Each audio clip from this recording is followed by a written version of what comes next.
Everyone, রান্নার রকমারি চ্যানেলে আর একটি পর্ব দেখার জন্য সবাইকে ওয়েলকাম জানাই। যে তোমাদের সাথে শেয়ার করব দারুণ একটি চটপটা সন্ধ্যার স্ন্যাক্স। তো ভাবছো এই আবার কেমন ধারা রেসিপি? হাতে একটা বিঙ্গো তেড়ে মেরে আর আলু মানে সেদ্ধ আলু, তার জন্য কিন্তু পুরো রেসিপিটা দেখতে হবে। চলো শুরু থেকে শেষ পর্যন্ত রেসিপিটি দেখে নেবার অনুরোধ রইল। এখানে আলুর খোসাগুলোকে ছাড়িয়ে নিয়ে সেদ্ধ করে নিয়েছি। এইবার আমি এখানে আলুগুলোকে ছোট ছোট পিস করব, অত্যাধিক বড় করব না। আমি তোমাদেরকে পিস করে করে দেখাচ্ছি।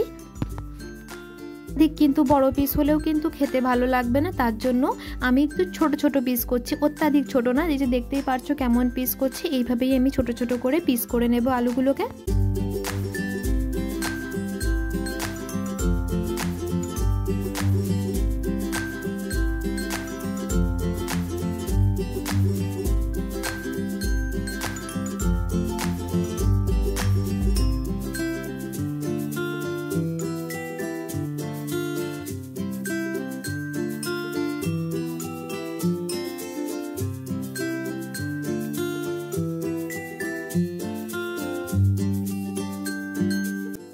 কিন্তু সমস্ত আলুগুলো কাটা হয়ে গেছে। এবার আমি একটি কড়াইতে সাদা তেল নিয়েছি, অল্প পরিমাণ মতো, এতে তেল লাগে, বেশি তেল লাগে না। এবার ওই যে সেদ্ধ করা আলুগুলোকে পিস পিস করে কেটে রেখেছিলাম, এইগুলোকে আমি একটু ডিপ ফ্রাই করে ভেজে নেব। একটু বেশ কড়মড়া টাইপের হবে, ক্রিস্পি টাইপের যাকে বলে, সেইভাবেই কিন্তু আমি একটু ভেজে নেব। এতে সামান্য পরিমাণ মতো একটু নুন আর একটু হলুদ দেব। রেড চিলি পাউডার আমি দেব না, ঝালটা আমি কাঁচা লঙ্কাতেই ব্যবহার করব, তার জন্য এখানে রেড চিলি পাউডার আমি কিছু ব্যবহার করব। জাস্ট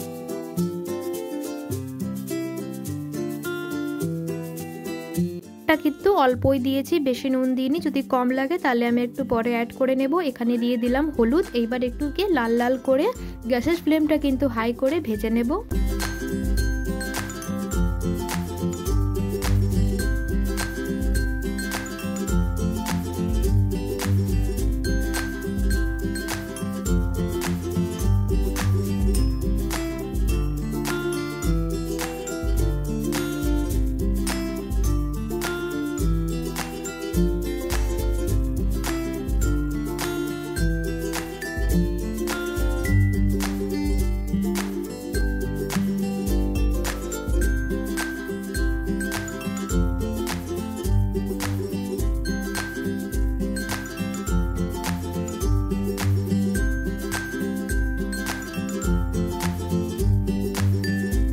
কিন্তু সমস্ত আলুগুলো ভাজা হয়ে গেছে। আমি কিন্তু তেলটা ঝরিয়ে নিয়ে আলুগুলোকে আমি একটু তুলে নেব। তোমাদেরকে একটু আমি সাউন্ডটা শোনাচ্ছি কতটা ক্রিস্পি হয়েছে। শুনে আশা করি বুঝতেই পেরেছো কতটা ক্রিস্পি হয়েছে। আর এখানে আমি দিয়ে দিলাম প্রথমে পরিমাণ মতো কাঁচা পেঁয়াজ, যদি কম লাগে তাহলে পরে আবারও দেব। আর এখানে দিয়ে দিলাম একটা গোটা শসাকে পাতলা পাতলা করে চিরি করে কেটে রেখেছিলাম, দিয়ে দিয়েছি এখানে বেশি করে একটু শসা কুচি। এখানে দিয়েছি আমি কাঁচা লঙ্কা, যে যতটা ঝাল খাও সেই অনুযায়ী দেবে। আর এখানে দিয়ে দিলাম অল্প পরিমাণ মতো বিট নুন, কেন কি আলু ভাজাতে আমি অলরেডি নুন দিয়েছি। আর এখানে দিয়ে দিলাম বেশি করে কিন্তু 1 চামচ মতো চাট মশলা। আর এখানে দিয়েছি আমি 1 চামচ মতো টমেটো কেচাপ। আর একটু বেশি বেশি করে ধনেপাতা কুচি। ধনেপাতা কুচিগুলোকে কিন্তু একদম জিরি করে কাটতে হবে, যাতে মুখে না লাগে, জাস্ট ধনেপাতার ফ্লেভারটা আসে। এবার সমস্ত কিছুকে একটু মিক্স করে নেব। তারপরে বাদ বাকিতে আমি কি অ্যাড করছি সেটা তোমাদেরকে পরে দেখাচ্ছি।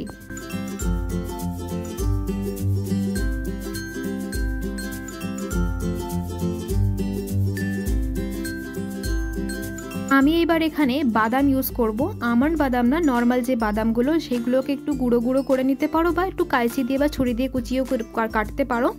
বাদাম দেওয়ার পরেই এখানে আমি দিয়ে দিলাম বিঙ্গো তেড়ে মেরে, যেটা সব থেকে মেন জিনিস হলো, সেটার জন্যই আরও কিন্তু খেতে এটা বেশি ভালো লাগে। বিঙ্গো তেড়ে মেরেকে কিনা একটু গুঁড়ো করে নিতে হবে, মানে হাতের মাধ্যমে একটা বিঙ্গোকে 3 খণ্ড করে নিতে হবে, যাকে বলে গুঁড়ো করে নিয়ে এবার ভালো করে কিন্তু এটাকে আমি মিক্স করে নেব। প্রত্যেক দিনের রেসিপি তোমাদের কেমন লাগে? ভালো লাগলে একটি লাইক করে দেবে।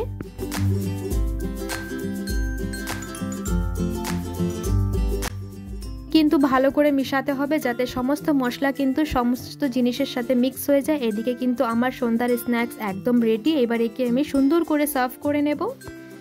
কিন্তু আমার সেদ্ধ আলু আর কুরকুরের চাট একদম সম্পূর্ণভাবে তৈরি হয়ে গেছে। এবারে কি আমি সার্ভ করে নিতে, সন্ধ্যার স্ন্যাক্সে কেন সকালবেলা বিকেলবেলা যেই টাইমে নিশ্চিন্ত চোখ বন্ধ করে খেতে কিন্তু সবাই বেশি ভালোবাসবে। তোমরা কিন্তু একবার বাড়িতে পারলে ট্রাই করো, জাস্ট একটা 5 টাকার কুরকুরে বা চিপস থাকলেই যথেষ্ট। প্রত্যেকদিনের রেসিপি যদি তোমাদের ভালো লেগে থাকে প্লিজ একটি লাইক করে দেবে। চ্যানেলে যদি নতুন সদস্য হয়ে থাকো চ্যানেলটিকে সাবস্ক্রাইব করার জন্য অনুরোধ রইল। নতুন একটি রেসিপি নিয়ে আবার দেখা হবে। সবাই ভালো থেকো, সুস্থ থেকো। আসি তাহলে, ধন্যবাদ।